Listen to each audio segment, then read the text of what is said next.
मैं आदरणीय प्रधानमंत्री जी का दिल से आभार व्यक्त करता हूं कि उन्होंने समय दिया और विशेष तौर से अब की बार की ये जो हमारी भेंट थी, मुलाकात थी, ये स्पेसिफिक एक विषय पर थी जो हिमाचल प्रदेश में बारिश के कारण जान माल की क्षति हुई है। मैंने पूरी डिटेल में बातचीत की है और उनसे मैंने निवेदन किया है कि आपने हिमाचल प्रदेश के लिए लगातार मदद की है।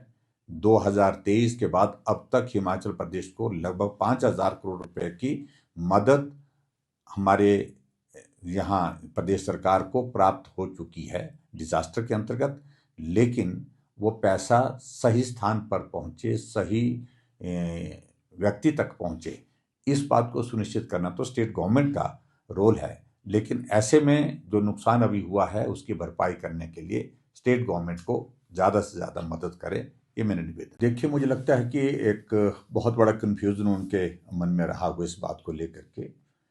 सही बात ये थी कि केंद्र सरकार आपदा के दौरान स्टेट को डिजास्टर में पैसा सैंक्शन करते हैं, वो पैसा प्रोजेक्ट के अगेंस्ट स्पेसिफिक उस एरिया में लगे जहां नुकसान ज्यादा हुआ। और अब की बार अगर मैंने बात कही है, केंद्र में बात कही है, हमने कहा रूटीन में आप आपदा का पैसा प्रदेश सरकार को दीजिए, जो एक सेट एक प्रोसीजर है, लेकिन उस पैसे का भी एक हिस्सा ऐसा होना चाहिए जो स्पेसिफिक उस एरिया के लिए जहां इफेक्ट हुआ है। अगर थोड़ी देर के लिए अगर खुदा न खास्ता जैसे रामपुर में कोई अगर नुकसान हुआ है तो उस रामपुर में पीडब्ल्यूडी डिपार्टमेंट के जो प्रोजेक्ट जो वहां पर उस बारिश के कारण जिनको क्षति हुई है, नुकसान हुआ, चाहे पुल है, चाहे सड़कें हैं, चाहे और चीज़ें हैं, तो उनके लिए प्रोजेक्ट स्पेसिफिक जो है, एरिया स्पेसिफिक जो है डीपीआर बना करके सैंक्शन देना चाहिए। और उसी प्रकार से दूसरे इलाके में जैसे धर्मपुर में नुकसान हुआ, वह नुकसान किस चीज़ का हो, अगर वाटर सप्लाई स्कीम का नुकसान हुआ तो वाटर सप्लाई स्कीम के लिए उस एरिया में स्पेसिफिक होकर के प्रोजेक्ट बना करके उसके लिए डिजास्टर में पैसा सैंक्शन होना चाहिए। जैसे हमारे विधानसभा क्षेत्र में वाटर सप्लाई का नुकसान हुआ तो वाटर सप्लाई का प्रोजेक्ट बनना चाहिए। पीडब्ल्यूडी का डैमेज हुआ है तो पीडब्ल्यूडी के लिए स्पेसिफिक उसके लिए डीपीआर बन करके उसके लिए पैसा मिलना चाहिए। ये मेरा कहने का अभिप्राय था। जो इफेक्टेड एरिया है उसके लिए स्पेसिफिक प्रोजेक्ट बनना चाहिए और जहां स्टेट को पैसा मिलता है वो स्टेट को पैसा मिले, लेकिन पोर्शन उसका एक जरूर करना चाहिए ताकि वो पैसा उस प्रभावित इलाके में लगे और वहां अगर सड़कें डैमेज हुई है तो सड़कों को रिस्टोर कर सके, वाटर सप्लाई स्कीम डैमेज हुई है तो उनको रिस्टोर कर सके, चाहे वो हमारी पावर सप्लाई डैमेज हुई है तो पावर सप्लाई को हम रिस्टोर कर सके। ये मेरा कहने का अभिप्राय था। मैं लीडर ऑफ ऑपोजिशन हूं, मैं प्रदेश का मुख्यमंत्री रहा हूं, मैं प्रदेश का नेतृत्व बतौर मुख्यमंत्री भी करता रहा, आज भी अपनी पार्टी का मैं विधायक दल का नेता हूं और पार्टी के विधायक दल के नेता के साथ साथ साथ में मेरी रिस्पॉन्सिबिलिटी पूरे स्टेट के प्रति है। और मुझे लगता है कि विक्रमादित्य इस परिप्रेक्ष्य में हमारी बात को समझ नहीं पाए, इसलिए मैं बड़ा स्पष्ट कह रहा हूं, इफेक्टेड एरिया स्पेसिफिक प्रोजेक्ट का मतलब ये है जहां भी बारिश के कारण नुकसान होता है, बाढ़ के कारण नुकसान होता है या कोई और आपदा आती है, उस एरिया के लिए जिस डिपार्टमेंट का नुकसान हुआ है उसके अंतर्गत उनको पैसा प्राथमिकता के आधार मिलना चाहिए। ये मेरे कहने का अभिप्राय है और मैं समझता हूँ कि मैंने कोई गलत बात। देखिए, नुकसान बहुत हुआ है, अभी तक भी बारिश के कारण नुकसान हो ही रहे हैं। और अभी आपने देखा होगा कि मंडी जिला के अंतर्गत मंडी शहर में ही नुकसान हो गया, 3 लोगों की जिंदगी चले गई वहां पर। एक लड़का जो है हॉस्पिटल में, all India medical institute Bilaspur में एडमिट है। तो इसलिए मैं पहले से कह रहा हूं, आपदा कहाँ आएगी इस पर मुझे लगता है कि किसी के हाथ में नहीं है, लेकिन जहां आपदा आ रही है उसको गंभीरता के साथ टैकल करना, हैंडल करना, राहत कार्य वहां प्रभावी ढंग से हो, ये सरकार का दायित्व है, इस काम को करना चाहिए। जबकि मैं देख रहा हूं कि कई लोग बहुत सारी टिप्पणियां करते रहे, किस राज में आपदा आ गई और उसमें ये गलत हुआ, वो गलत हुआ, ठीक हुआ, इन सारी चीज़ों में बाद में जाएंगे, अभी सेशन जब होगा उस पर बात करेंगे। लेकिन आपदा कहीं भी आ सकती है। अगर आपदा सराज में आई है तो मंडी में भी आई है, धर्मपुर में भी आई है, करसोग में भी आई है, नाचन में भी आई है, चंबा में भी आई है, पहले इससे पहले रोहड़ू में भी आई है, रामपुर में भी आई है, सिरमौर में भी आई है। तो इसलिए आपदा को इस प्रकार से इस आंकना और इस प्रकार से उसके बारे में सोचना, इस तरह से उसका इंटरप्रिटेशन करना गलत है। मैं यही कहूँ। सारी चीज़ों को लेकर के मैंने जितना कर कहना था कह दिया। उनकी सोच तो वही जाने, मुझे उसमें ज़्यादा कुछ कहना नहीं है। लेकिन ये पहली बार देश के इतिहास में हुआ होगा कि आपदा प्रभावित लोगों के ऊपर एफआईआर दर्ज करने के लिए जो है कार्रवाई हुई गई और उन लोगों को पूरा पूरा दिन बुला करके पुलिस स्टेशन में खड़े करके जो है लगभग 62 लोगों के खिलाफ एफआईआर दर्ज हुई है, मामले दर्ज हुए हैं। और हैरानी की बात है कि मामले ऐसे सेक्शन में दर्ज किए हैं जिन सेक्शन का कोई लेना देना नहीं था किसी चीज़ को लेकर के।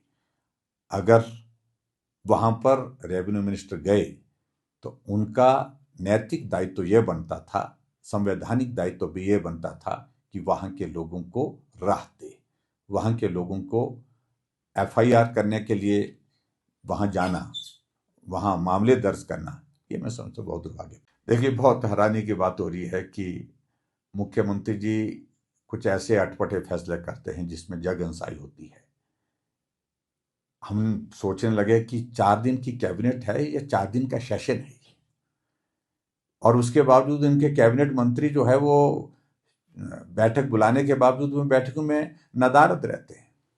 अभी भी मेरी जानकारी 4 दिनों में पूरा कोरम शायद कभी हो नहीं पाया, कभी 1 मंत्री, कभी 2 मंत्री, कभी 3 मंत्री गायब होते रहे। लेकिन कुल मिलाकर के मेरा कहने का मतलब आखिरकार ये क्या व्यवस्था परिवर्तन का एक संदेश है कि 4 दिन कैबिनेट बैठक रखी, बैठक एक दिन तय की जाती है, सुबह से बैठो, रात तक बैठो, 1 बजे तक बैठो, 2 बजे तक बैठो, ताकि मंत्रियों का समय उसका महत्व समझते हुए लोगों के जो काम है वो प्रभावित ना हो। मंत्री बैठे हैं और 4 दिन बैठे हैं, 4 दिन कैबिनेट कर रहे हैं, और फैसले क्या हैं? अभी भी संस्थान बंद, नौकरियां बंद, काम बंद, यही फैसले हो रहे हैं। तो इसलिए बहुत हैरानी की बात है। अगर कैबिनेट है तो कैबिनेट काम करने के लिए होती है, कैबिनेट काम बंद करने के लिए हम पहली बार देख रहे हैं। तो क्या बोल सकते हैं, ये व्यवस्था परिवर्तन का दौर जो है इस प्रकार से जगहंसाई के दौर में से 3 वर्ष का कार्यकाल बीतता दिख रहा है। राहत पैकेज की भी उन्होंने बात की। राहत पैकेज की बात कही, उसका कोई मतलब मुझे बताइए। 4,500 करोड़ रुपए 2023 में कहा था, और यही मुख्यमंत्री मेरे विधानसभा क्षेत्र के थुनाग में गए थे। 1 करोड़ रुपए मैं घोषणा करता हूं थुनाग बाजार के लिए, हम ये इसको ठीक करने के लिए करेंगे। और सांसद गई प्रतिभा सिंह जी, उन्होंने घोषणा की 25 लाख रुपए। विक्रमादित्य गए, उन्होंने घोषणा की, 1 पैसा नहीं आया। 4,500 करोड़ रुपए की कही कि हमने घोषणा की है और ये घोषणा के मुताबिक हम काम करेंगे। जिसका घर बह गया है उसको 7 लाख रुपए मिलेंगे। और अभी तक, आज सिरमौर के मेरे साथी आए थे मुझसे मिलने, कह रहे थे कि एक किस्त दी, घर पूरा डैमेज हुआ था, एक किस्तें दी हैं। मेरे थुनाग में अभी मुख्यमंत्री गए तो बाजार में ही लोग खड़े होकर के उनको पूछने लगे, भाई साहब आप दूसरी बार आ गए, हम तो आपदा में ही रह रहे हैं यहाँ पर, लेकिन आपने 2 साल पहले कहा था 7 लाख रुपए आपके घर के लिए दिए जाएंगे, 3 बिस्वा जमीन दी जाएगी, ना 3 बिस्वा जमीन मिली, ना 7 लाख रुपए मिले। 7 लाख रुपए की जगह अभी एक किस्त मिली, 2 साल बीत गए। आखिरकार इस आपदा में भी आप राजनीति इस कदर करते हैं, ये सरकार के सोचने का, काम करने का सबसे न्यूनतम, जिसको मैं कह सकता हूं गिरावट का एक स्तर है। आपदा में किसी की भावनाओं के साथ इस प्रकार से खिलवाड़ नहीं करना चाहिए, जैसा कि हिमाचल प्रदेश की कांग्रेस की सरकार ने किया है। देखिए, प्रधानमंत्री जी ने बड़ा साफ कहा है कि हम हर संभव मदद पहले भी करते रहे हैं, अब की बार में मदद करेंगे। और मैंने उनका धन्यवाद किया इस बात के लिए कि आपके माध्यम से केंद्र सरकार से एनडीआरएफ का मूवमेंट एकदम फास्ट हुआ, हेलीकॉप्टर प्रदान किए गए। उसके बाद तो केंद्र की ओर से जो 2006 करोड़ रुपए की जो जो स्वीकृति आपने दी है, उसमें से 500-550 करोड़ रुपए आपने जारी भी कर दिया हिमाचल प्रदेश के लिए, और इस बात के लिए धन्यवाद। लेकिन मैंने कहा आने वाले समय के लिए भी और जो नुकसान हुआ है उसकी भरपाई करने के लिए भी आप मदद करें। उसके बारे में मैं तो सिर्फ इतने कहना चाहूँगा कि 205 बीघा जमीन दी हुई है, 4 साल पहले उसका फाउंडेशन स्टोन किया है, 10 करोड़ रुपए बजट दिया है, उसके बावजूद भवन, उसका टेंडर भी हो गया था लेकिन टेंडर अवार्ड नहीं किया गया। अगर वो भवन बन गया होता, जो जगह कॉलेज के लिए दी है तिनका भी नहीं गिरा है, वहां से बिल्कुल सलामत है, बिल्कुल सही है, कोई नुकसान वहां पर नहीं हुआ। अगर वो भवन बन गया होता, आज वो बच्चे उसी भवन में पढ़ रहे होते। लेकिन सरकार की मंशा के बारे में पहले से प्रश्न खड़े थे, अब उनको एक अवसर मिला है इस आपदा के नाम पर उसको बदलने का। लेकिन भारतीय जनता पार्टी की सरकार बनेगी, हम रिव्यू करेंगे, पहली कैबिनेट की बैठक में ये संस्थान वहीं बनेगा। ये college forestry and horticulture college, इसके लिए ये ऐसा नहीं है कि सिर्फ एक भवन में चलेगा। ये कॉलेज, इसके लिए आपको रिसर्च के लिए जमीन चाहिए। ये कोई 10 बीघा, 15 बीघा या 20 बीघा, 50 बीघा में नहीं, इसके लिए आपको जमीन चाहिए। इसलिए हमने 205 बीघा जमीन दी ताकि रिसर्च वर्क भी हो सके। ये मुझे कहना है, लेकिन बहुत दुर्भाग्यपूर्ण परिस्थिति है। मुझे सिर्फ इतना कहना है कि सरकार की सोच पर तो जो जिस तरह के काम करने का तौर तरीका है उस पर ना ही बोला जाए तो उचित होगा। सरकार पक्षपात कर रही है सर उसे। देखिए, बिल्कुल विशुद्ध राजनीति कर रही है, आपदा में भी राजनीति और क्षेत्र के विकास के सिलसिले में भी राजनीति। मैं सिर्फ एक ही बात कहना चाह रहा हूं कि कसूर वहां पर सिर्फ इतना ही है क्या, 4 साल से उस कॉलेज का काम शुरू क्यों नहीं हो सका? क्योंकि विपक्ष के नेता की विधानसभा है, यही एक कसूर है वहां के लोगों का। ये दौर समाप्त हो रहा है, 3 साल बीतने को हैं, 2 साल में से 1 साल तो भाग दौड़ में निकल जाएगा।